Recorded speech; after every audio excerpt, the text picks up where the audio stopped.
J'analyse maintenant ce début de semaine politique à Ottawa avec nos politologues en résidence, Geneviève et Daniel. Bonjour à vous deux. Oui, bonjour. Un mot d'abord sur le rapport du commissaire aux langues officielles qui démontre que le bilinguisme a tendance à prendre le bord en temps de pandémie. Geneviève, est-ce qu'une situation d'urgence peut justifier que le gouvernement mette comme ça de côté ses obligations en matière de bilinguisme? Absolument pas. S'il y a une priorité, la priorité des priorités en matière de bilinguisme, c'est de donner l'information à la population dans les deux langues officielles en situation d'urgence. Mais c'est pas la première fois qu'on voit des manques. Alors, on l'a vu en ce moment avec la COVID. On l'a vu aussi lorsqu'on a mis le système d'urgence national en place avec les alertes sur les téléphones puis dans les médias.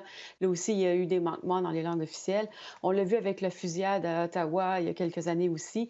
Il y a des gros manquements, puis on dirait que le message ne passe pas. Alors, c'est un rapport qui est important, un des premiers gros rapports de M. Théberge, puis j'espère que le gouvernement va vraiment s'y pencher sur la question. Oui, bien, Daniel, justement là-dessus, qu'est-ce qu'on peut espérer du gouvernement Trudeau? Bien, on peut espérer peut-être d'accorder une attention particulière à cette question-là, peut-être dans le prochain budget, il pourra y avoir de l'argent consacré à ça. Je pense que c'est, par exemple, la traduction en situation d'urgence, c'est un aspect qui est discuté dans le rapport donc de M. Théberge. Effectivement. Et je pense que ça serait raisonnable d'espérer quand même que de l'argent soit alloué à à améliorer la situation pour que la prochaine fois, on soit mieux préparé et qu'on puisse agir rapidement dans les deux langues officielles. Oui, lors de la prochaine situation d'urgence. Entre-temps, il y a encore une pomme de discorde entre les premiers ministres François Legault et Justin Trudeau. Cette fois, ça porte sur la liberté d'expression. Geneviève, qu'est-ce qu'on peut penser de cette sortie, vraiment sans équivoque, ce matin du premier ministre Legault, qui se dit totalement en désaccord avec le premier ministre Justin Trudeau? Oui, et j'ai l'impression que M. Legault représente une grande majorité de Québécois. Alors, c'est pas juste le premier ministre d'un parti caquiste, par exemple, là. Alors, il y a vraiment une division, une différente façon de voir les choses.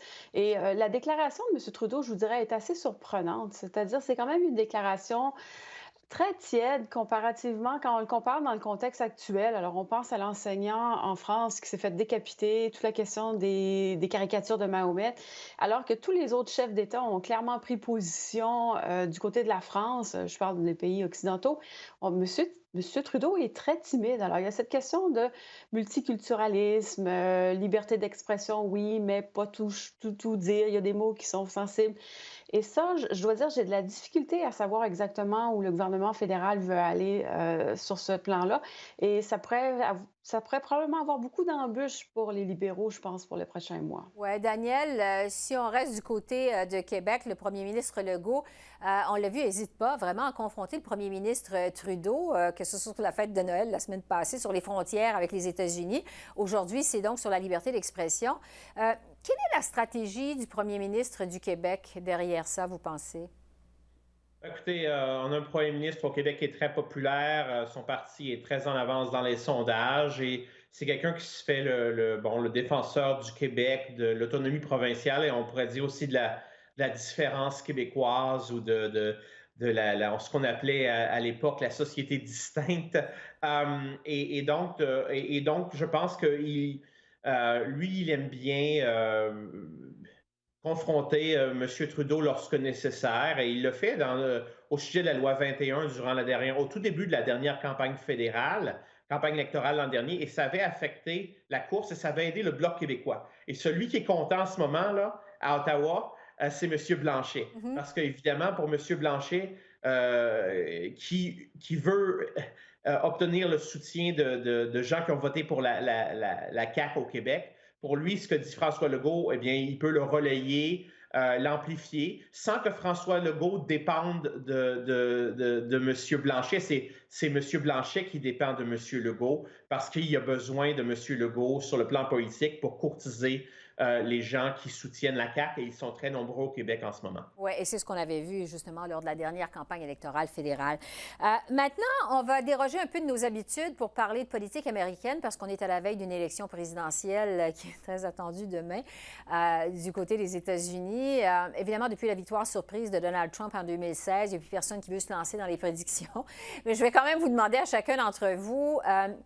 D'abord, à quoi vous vous attendez demain soir? Une soirée longue? Est-ce qu'on va connaître le résultat? Est-ce que ça va prendre des jours, des semaines? Et quel serait le meilleur scénario pour le Canada? Geneviève, je vais commencer avec vous. Ouais, les prédictions sont assez difficiles à faire. Si on regarde les sondages nationaux aux États-Unis, on semble donner Joe Biden en avance. La question pour moi, ça va être combien d'électeurs vont pouvoir exercer leur droit de vote. On sent qu'il y a des luttes vraiment pour empêcher certains électeurs d'aller se rendre aux urnes ou de compter leur vote. Et ça risque d'aller devant les tribunaux éventuellement. Donc, ça pourrait être très long. Euh, Par contre, qu'est-ce que le Canada souhaiterait? Certainement une victoire de Joe Biden parce que ça mènerait juste amener de la stabilité, juste de la prévisibilité, ne plus avoir à gérer un personnage hors norme qui dit une chose de son contraire en deux tweets. Je pense que le Canada a beaucoup besoin de repos et on saluerait vraiment une victoire de Joe Biden. Une victoire éclatante, ça serait bien pour le Canada pour cette raison-là. Oui. Daniel, de votre côté, vous prévoyez une longue soirée demain. Est-ce qu'on peut espérer un peu plus de stabilité pour le Canada au terme de cette élection américaine? C'est-à-dire que le scénario catastrophe, ce serait vraiment un vote très serré où ça prendrait des semaines peut-être, ou en tout cas des jours avant d'avoir les résultats. On se souvient ce qui s'est passé en 2000 avec la Floride. Hein? C'est finalement la Cour suprême qui avait dû décider. Le problème, c'est qu'on n'est pas en 2000. Les États-Unis sont encore plus divisés aujourd'hui et on a Trump. Le problème, c'est que si Trump, par exemple, perdait par relativement peu de grands électeurs, mais refusait de concéder sa défaite, ça créerait beaucoup d'instabilité et peut-être même de danger de violence aux États-Unis. Alors, ce qu'on espère, c'est une victoire décisive, préférablement une victoire décisive de Joe Biden, parce qu'on a besoin de stabilité aux États-Unis si la victoire est décisive et que ça arrive rapidement, on le sait, demain soir ou au moins d'ici quelques jours, et que c'est Biden parce que ça va apporter de la stabilité. De plus, pour le gouvernement Trudeau, quand même, Joe Biden, idéologiquement, est plus proche que Donald Trump. Justin Trudeau s'entendait très bien avec Barack Obama. Et avoir son vice-président, Joe Biden, devenir président, je pense que ce serait une bonne nouvelle pour M. Trudeau aussi. Pas juste pour le Canada dans son ensemble, mais certainement Trump est un agent vraiment d'instabilité sur le plan international, comme le dit Geneviève. Et c'est sûr que ce serait bien qu'il s'en aille au mois de janvier. Mais tout est possible et c'est vrai qu'il y a encore une chance, peut-être une chance sur 5 ou 6 qu'il l'emporte. Statistiquement, il n'est pas mort. Hein, en tant que président, on peut avoir des surprises demain et plus tard cette semaine parce qu'il va y avoir beaucoup de votes par correspondance.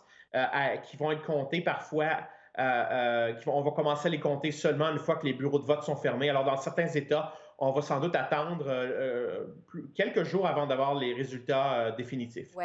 Alors, l'issue du vote, peut-être demain soir, mais peut-être pas non plus, peut-être encore quelques jours, quelques semaines. Chose certaine, c'est qu'on va certainement s'en reparler dans les prochaines semaines. Geneviève, Daniel, merci beaucoup. Merci. Au revoir. Merci, au revoir.